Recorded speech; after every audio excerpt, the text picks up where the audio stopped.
One of the most basic principles of hair is that if you don't have the right tools, you can't get the right results. And what's even worse is if you're using the wrong combs and brushes, they can cause damage and breakage, which sets you back on your hair journey, and that's not allowed. So let's make your life much easier and go over exactly which combs and brushes you should and shouldn't be using in your hair routine. If you don't know me, my name is Chris. I own a hair salon called Live Love Locks, where we test out products and bring the best ones to you. I make these videos because way too many people struggle with their hair, and I don't want you to be one of them. All right, rat tail combs are great for parting and sectioning your hair, but that's really all you want to be using them for. You should never be using this to brush through the length of your hair because it's going to take forever and be miserable. You want to use these to get a super straight part. What most people don't realize is if the hair isn't straight where you're going to part it, your part isn't going to be straight. In other words, if your hair is going in all different directions before you part it, you're not going to get a clean part. So what you want to do is use your rat tail comb to get all the little hairs going straight back in the exact same direction, and then come through and part it with the other side, and that'll give you a nice clean part. The key is that it has super small teeth. If you use something with bigger teeth, you're not gonna get all the hair going in the same direction. It's the really small teeth, that way when you get in, it's easy to do a part instead of having the part fight you. But after you part, you're done with this guy. You're not gonna use them to brush down each side of your part. It's gonna catch and it's gonna be hard to do. You're much better off using a detangling brush for that, which we'll go over later. Wide tooth combs are probably the most misused type of combs out there. A lot of people try to use this to detangle their hair in the shower or after the shower, and it's just a really bad option for detangling your hair. The teeth on this brush have very little bend in them, so if you're going through and you hit a knot, it's going to snag. It's not going to pull out, and if you're going too fast, you can actually rip right through the knot. It's not what you want to do. And on top of that, it doesn't really detangle the knot. It tells you where the knot is. It tells you that there is a knot, but you still have to go in and separate it with your hands. You can't take a knot out with just one of these. It's not the way you want to do it. It's a really dangerous way to try to detangle your hair. These are optional. Most people can go their entire lives without ever needing one of these. You can use it with your flat iron. You can use it to slightly brush your curls out. Other than that, it's just not necessary. On the other hand, wet brushes are something that literally everyone should own. This is the absolute, without a doubt, best option to detangle your hair, not a wide tooth comb. These are super safe for your hair because they have flexible bristles. Even if you run this through your hair, when you find a knot, it's not going to rip through it. It's not going to rip your hair out. It's going to flex and come right out of the knot and keep going down. And on top of that, these will take the knots out for you. You can just run it over a couple times until the knot's gone. It's not like a comb where you have to wait and then go in and kind of pull it apart and fix it manually. This, you can just go straight through. It does it all for you. Ideally, you want to start detangling from the bottom of your hair. The way it works is the tangle isn't actually gone until you brush it out through your ends. As soon as you get through the ends, then the tangle's gone and you can keep going. But if you start detangling at the top, you'll grab a knot, bring it down until you hit another knot. If you keep going, you keep bringing the knots on top of knots on top of knots, and they never actually disappear because you don't go through the ends. And all those knots get hard to deal with. So if you're a beginner on your hair journey, you should definitely start detangling from the bottom. But if you're a pro, if you've been doing this for a long time, there's really nothing wrong with starting at the top as long as you're able to get it through. There's a few different variations of the wet brush, and the first one is this kind of zigzag pattern like this. I'm not a big fan of this one because it's not as strong of a detangler. So you can use it if your hair doesn't tangle very much, but if you have thick hair, if you have hair that tangles easily, you really want to use the regular wet brush. Stay away from the light versions, stay away from the zigzag version. This is what we use in my salon every single day. It's called the Wet Brush Pro. It's only like $10. It's super easy to get, and this is strong enough and also gentle enough to do everything from super fine hair to extensions that have a ton of tangles. You also have a brush called the Tangle Teaser, and I would really stay away from the one that fits in your palm. Those bristles are not very strong at all, and they don't detangle hair very well at all. Those are really for like toddlers who are still trying to learn how to get into their brushing habits. If you really want to get a Tangle Teaser, make sure to get one that actually has a handle and looks kind of like a wet brush, but honestly, the wet brush gives much better results. I definitely recommend it over the Tangle Teaser. And the last note on these is that they're absolutely amazing for spreading product out on your hair. If you're using a blow dry cream, if you're using a leave-in conditioner, if you're using a heat protectant, whatever it is, don't just put it in your hair and hope that it spreads evenly. Make sure to spread it with a wet brush or anything similar.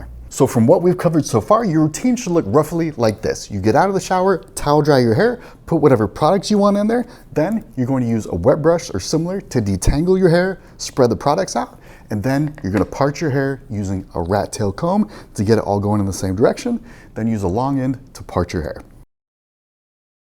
All right, moving on, the next brush is called the Pearson brush, and this is $240. It's so expensive that you'll probably be afraid to use it. As far as I can tell, Pearson was the first company to ever make a wet brush style comb, so major props to them for being way ahead of their time. Other than detangling, the major use for this brush is to spread out oil on your hair. We actually have instructions from a rep from the company. They recommend you use this brush to redistribute oil along your hair right before you shampoo your hair. And if that's making your head turn, you're absolutely right. The question going through your head right now should be, is it worth paying $240 for a brush that smears oil over my hair right before I wash it?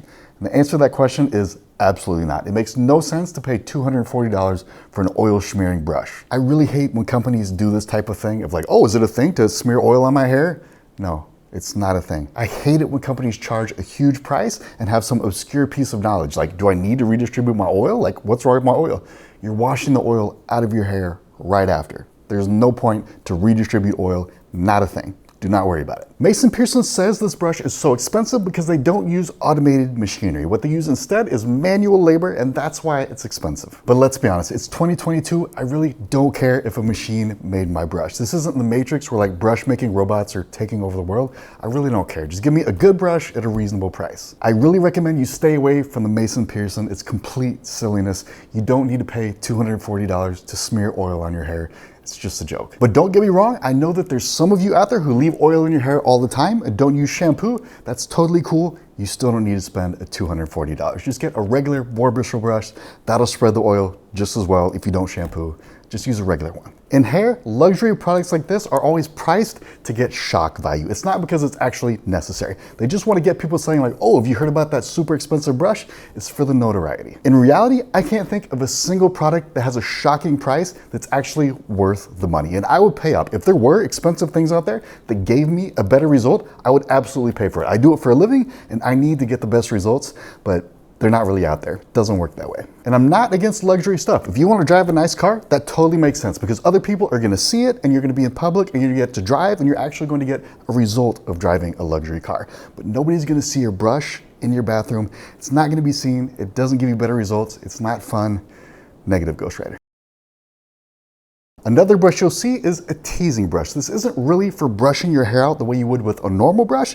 This is actually made for backcombing or teasing your hair, same thing, and it gives you volume. The way it works is like this. You take a section of your hair up top, lift it up, and on the underside, you make a big tangly rat's nest under there, right at the root.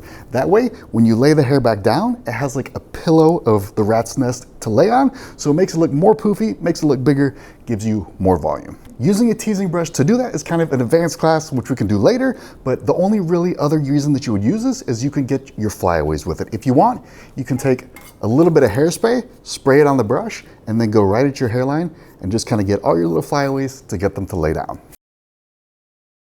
Moving on, the next brush is a round brush. These are for blow drying. That's really the only thing they're good for. And you have two options. You have ceramic or you have boar bristle. Let's talk about ceramic first. These are really cool because they actually serve as an extension of your blow dryer. The middle there is ceramic and it will get super, super hot. So you have two things going on. You have the hair being dried by both the blow dryer and the hair is being blow dried by the ceramic core of the brush at the same time. It speeds up your blow dry and gives you a better texture because when the core is nice and hot, it serves as kind of a mild iron. You have the hair wrapped around the hot core with a little bit of tension, it smooths the hair out. This is the cricket technique. I use this in my salon every day. It's great here because it picks up all the hair, but you probably don't want to use it at home because it's really easy to get stuck in your hair if you don't know what you're doing. So for at home, I would really recommend you use Olivia Garden instead. The only thing you really need to consider is the size of the brush. A lot of people like to default to a big old brush like this because they think it's faster and easier. But that's not true. You're gonna get the best results with a brush that you can actually wrap the hair around. This is so big, really all you can do with it is lay the hair on top and it's just not gonna give you good results. One of the first rules of blow drying is to dry the hair on the brush. You don't want the hair resting and flying all over. If the hair's half on, half off, half flying in the wind, it's gonna be really bad. For almost everyone, I would recommend a brush that's about 2 inches. You can go a little bit bigger if you want, or a little bit smaller if you want. Around 2 inches is about what you want. The alternative to ceramic is boar bristle. These are meant to spread oil throughout your hair, but that's really not what you wanna do when you're blow drying. You should have just washed your hair before you blow dry, so there shouldn't really be any oil in there for you to even spread out. And plus, there's a million better ways to get your hair to look smooth and shiny than leaving oil in your hair. Textured hair is what I came up learning on. I live in Florida and there's a ton of Dominican salons around here and they're absolutely amazing. Textured hair comes out way smoother and way shinier with a ceramic than it ever does with a boar bristle brush. And if we ever get a new stylist come in that doesn't agree with that, I always have them do a side-by-side test where they do one side of the hair with a ceramic, one side with the boar bristle. When we look at the results, there's never debate. Ceramic always wins. Congratulations, by now you know exactly which brushes you do and don't need, so don't waste any money on the silly, expensive stuff that they tell you is gonna work that doesn't. I'll put links to all the good brushes in the description. If you have any questions, leave a comment and I'll do my best to get back to you. I spend a couple hours down there every single day responding to you guys. I love talking to you. Thank you so much for watching. Have a good one, guys.